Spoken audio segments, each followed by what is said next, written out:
Hello, this is game of the day position from round 3 between Dubov and Vidit of Tata Steel 2022. And in these positions, whoever has the move advantage, let's say, normally wins. But in this position, unfortunately, white cannot win, just according to engine.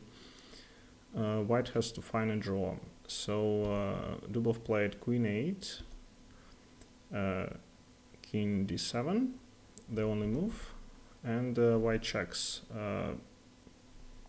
There is no other normal check.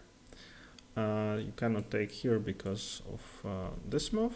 So Vidit played king to e6. If you play here, then it's mate in 1. So he played this way.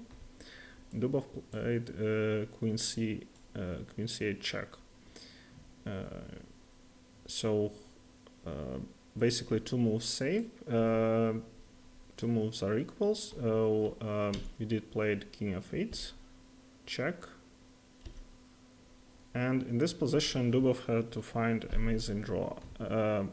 He had to play this move, sacrificing the rook.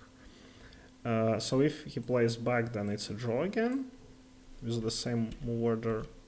But if he takes here, then it's mate in 3 moves. Check, here, check, here, and mate.